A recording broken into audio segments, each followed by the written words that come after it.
नमस्ते।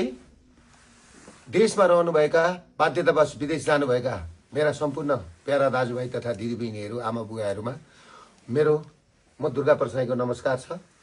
भोलि 2081 साल फागुन 25 गते श्री 5 महाराजधिराज ज्ञानेन्द्र वीरविक्रम शाहदेव सरकारको पोखराबाट काठमाडौँ सवारी हुँदैछ 2 बजी। सो सवारीमा सरकारलाई स्वागतको लागि सम्पूर्ण नेपाली दाजुभाइहरूलाई एयरपोर्टमा आइदिन।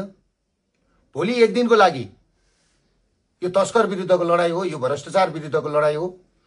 राजाले दरबार छोडेको आज 18 वर्षमा हामी नाङ्गो भयौं। राजा नभएपछि धर्म हुँदो रहन्छ, धर्म नभएपछि परिवार सबै सकिँदो रहेछ। आज विखण्डित भएको छ परिवार।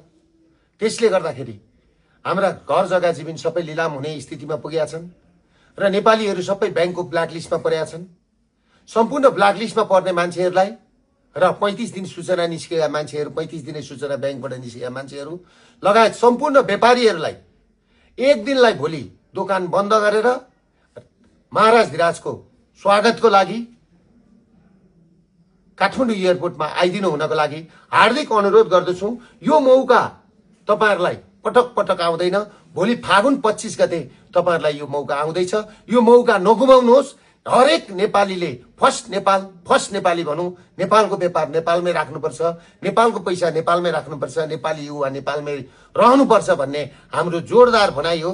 त्यसमा महाराजधिराज सरकारले साथ पनि दिनुभएको छ। त्यसले गर्दाखेरि महाराजधिराजको आह्वानलाई हामीले सफल पार्नको लागि भोलि एयरपोर्टमा सम्पूर्ण नेपालीहरूले, काठमाडौँवासीहरूले दोकान बन्द गरेर आफ्नो घरमा चुकुल लगाएर ढोका बन्द गरेर एयरपोर्टमा हुनुहुन्छ भन्ने मैले हार्दिक विनम्रसँगले अनुरोध गर्दै आशा राख्दै बिदा लिन्छु। नमस्ते, धन्यवाद।